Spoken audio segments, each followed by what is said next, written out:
4,000 square foot house, 5,000 square foot house on like a 10 or 12,000 square foot lot with a pool and a spa and a full basketball court and a giant like park-sized yard on the side. And that was the deal at the time. That's why you want to make sure you have money for opportunity with the stock market or the housing market. Let's keep going. The increase in the money supply, that's where you got people to put their money back in the banks. And the last one was World War II. World War II put people back to work. It gave them purpose. It got their eyes off their situation, right? Okay, I'm moving forward. It's my last slide. I would probably write all these down. Do you want to just write them down and then I'll explain them? Would that be better? Let's do that.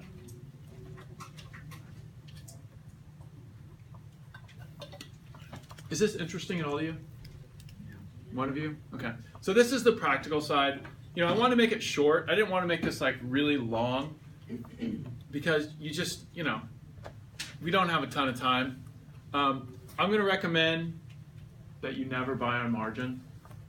That's why I tell you my stories, because my life is here to help you with your life, and then maybe you won't make the same mistakes that I made. I'll let you write that down first.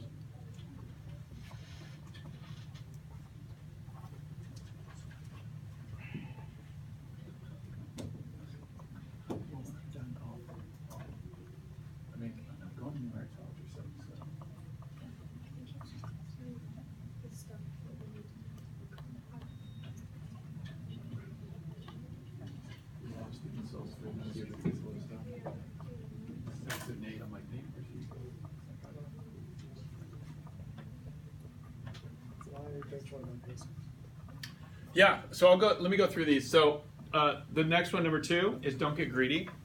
You know, greed is such a weird thing. Like if you're making money, like you just don't want to get greedy. Like I always believe in an honest day's work or an honest day's pay for an honest day's work.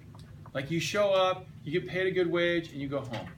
You know, there's just no easy money. My dad always said, my first name is Brent. He's like, Brent, there's no easy money. I'm like, I know. You know, but you always think like there's got to be an angle somewhere where you can make some money easily. You know, there's people that are doing inside trading with stocks. So what happens is they'll know information, like they know that Tesla's coming out with this new. We were talking about this yesterday. That Tesla could actually, if you have a car, you could take your car to Tesla, and they'll drop in their electric engine with their battery pack, and your car will go 200 miles for $5,000. They will change your whole car for $5,000. Who would do that? Would you be interested for 5,000 bucks? Yeah. So your old piece of junk car will now be an electric car with a Tesla engine and a Tesla battery pack. Would you be stoked on that? And you could be in the carpool lane. Okay, it's not true, I'm making it up. But that would be insider information if you knew that. You would want to buy Tesla stock. Some of you are like, dude, where'd you find out about that? Right? It's like the videos about the iPhone 7, right? That it turns into like a video screen and it like does all this crazy stuff. You know, I mean, a lot of that's not true, you know, but if you knew that and you bought the stock, that's called insider trading. So you know it's going to go to the moon. When you come out with a revolutionary technology, and the iPhone at the time was a revolutionary technology because no one had packed all that stuff into a phone. We had all the stuff available, we just never had it in a phone before. And that's why it like changed everything. You know, now look at you guys. Every one of you has a cell phone. Okay, it's your whole life. It's everything. It's your best friend. You know, and you can't leave home without it. And a lot of you can't get anywhere without it, right? If I put you somewhere in Tustin, you're lost. You're like, oh, I don't know what to do, right? Because you don't understand how cities are mapped out because you need your Google Maps, right? And that's okay. You'll eventually learn how to get somewhere without it. Next one, take your profits. If you're one of those people and you invest in the stock market, take your 30% off the table. If I invest in Apple and it goes up a certain amount, okay, and it goes up 30% or something like that, take your profits off the table. Don't get greedy. So if I buy it for $100 and it goes up to $130, sell half of it. Take your money off the table. My dad, his stock portfolio after the housing market crashed, and then the stock market took a dump. His portfolio lost $400,000. My mom was freaking out. She thought it would go lower. They sold their stock. He lost $400,000. That's his retirement. My dad's 70 years old, right? That's money that he was planning on retiring. Now the stock market went like this, right back up, because it's not going to stay down at this level. The whole thing's not going to burn. The hype that goes with stuff is usually worse than the reality. That's why people recommend that when you buy stock that you should use a stockbroker, because he takes the emotional side out of buying stock. When I bought on margin, the emotional roller coaster was too much for me. I couldn't handle the fact that I was going to lose that much money every day. And so if you can take the emotion out of it, that's obviously way better. So the third point is to take your profits. So if it goes up 30%, take some of your money off the table and walk away with your profits. Like, have a plan. Jim Cramer's pretty good about coming up with a plan. If you see Mad Money Guy, the guy that throws stuff at the TV, and he's got buy, buy, buy, buy. You know that guy? That's Jim Cramer. Okay, he was a hedge fund manager. He would manage large chunks of money for rich people, and he made a ton of money doing it. Number 4, if it's too good to be true, it is. Hey, I'll sell you this iPhone 6 for $50, and I promise it's not a Chinese copy or stolen. It's too good to be true. The guys that pull up to you in their car, hey, I got some stereo equipment back here, you want to buy it? Dude, walk away, right? The guy that's, the people that are driving up in cars like, I got this deal, it's only today and only for today only. Don't do it. Okay, they're just putting pressure on you to do something that you shouldn't do with your money, right? The stock market's the same way. If it's too good to be true, it's too good to be true. Okay, stuff is not going to go to $8,000 a share. It's just not. And you should know that, I think, in your life, that as you're going through life, that there's certain truths about, like, you should go to school, you should get your education, right? Your first job out of college is probably going to be between $45,000 and $50,000. That's a reality, okay? You're not going to come out of college and make $100,000. And if someone tells you differently, it's probably not true, unless you've built an online business while you're in college. Number 5, invest at regular intervals. I talked about drip funds, okay? You guys should not even think about starting investing until you're out of college. Pay for college first. Finish off that debt. The one debt that will never be forgiven for your entire life is your college debt. It'll never be forgiven until you're dead, unless you pay for it. Okay? When I met my wife, she had $7,000 or $8,000 in debt, and the first thing we did was pay off her debt, because I didn't want her to have any debt going into our marriage. It's a lot of money, but like, I wanted to be debt free. We don't believe in car payments, and we don't believe in credit card debt or just debt in general. Now I have a house payment, but it makes my life so much better, right? If I don't have a car payment, I can just if my car breaks, I don't have to pay $300 a month and pay for the car to get fixed, right? That's like a really big practical lesson that you should know in your life, that like, if you have a car payment, you're paying on that thing every month, in addition to anything that goes wrong with that car, right? And so I'd rather drive less of a car instead of a brand new car. I'll drive a 2 to 3 year old used car, and like, I know I own it. It's mine. It's my truck, and whatever I do to it is mine. Like, I own it. It's not the fool's gold that you see out here in Orange County, right? The people driving the Porsches and the Ferraris and the Lambos or whatever they're driving. A lot of those people don't even own those cars. The Mercedes, most of them don't own those cars. Fool's gold, right? They're leasing them because they can't afford the new one. And when the lease comes up, a lease is where you pay every month $500, $600, $700 a month, and after 3 years, Mercedes comes and says, thank you, we're taking this back now because you borrowed it. You don't own it. Oh, well, we'll just get a new one. Well, it's $1,000 a month now. It's another lease.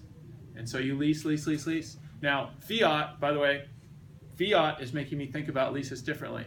Fiat's offering their smallest vehicle. You can lease their smallest electric vehicle for $125 a month.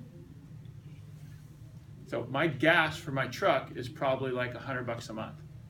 I mean, it's less than that now because it's so cheap to drive. But like, if you're like, I used to be against leasing. If it's $125 a month and I'm not paying any gas, and they're going to give me their brand new model, like, you start thinking about like cars differently, right? Are you with me on that? How that makes sense? Yeah, you guys are so quiet. You're just listening. Hey, buy low and sell high. Don't sell at the bottom. Don't do what my dad did.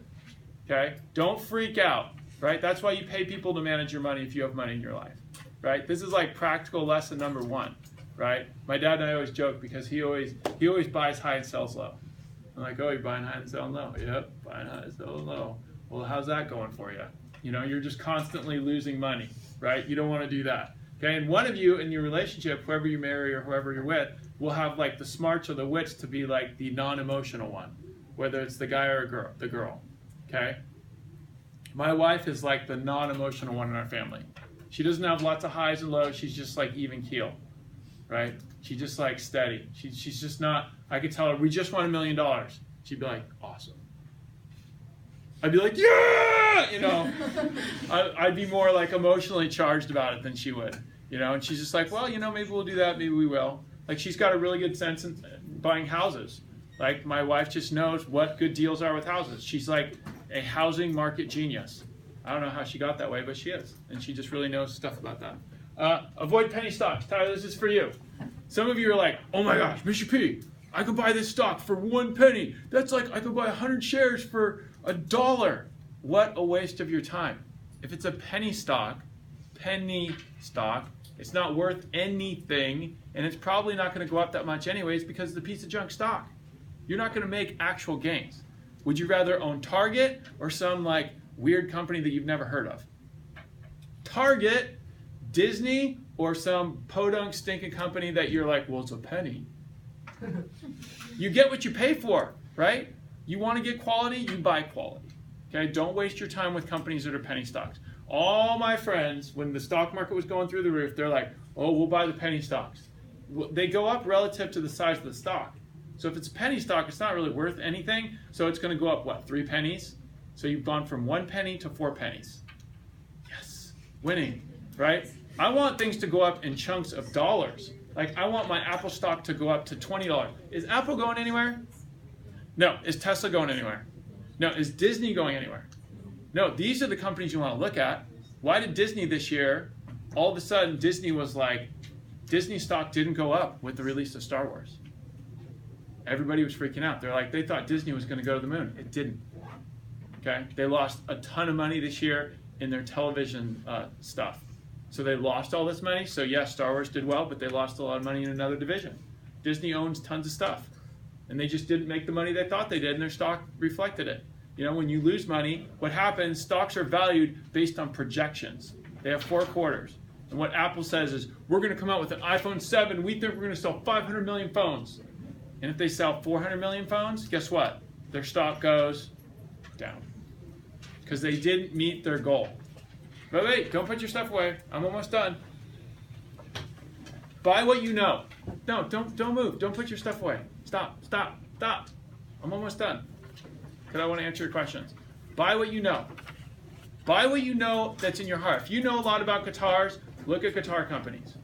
I love Costco. I don't own Costco stock, but I love Costco, right?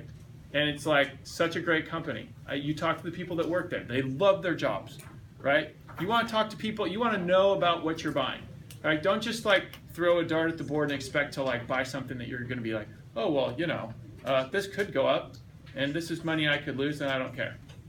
Okay? Okay, let's go for some questions. Yes?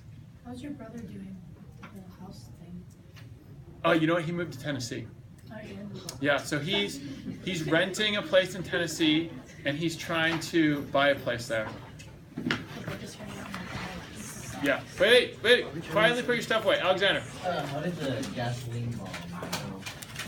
Well, the gasoline bomb went really badly, and that was our last bomb we made, so we don't make bombs anymore.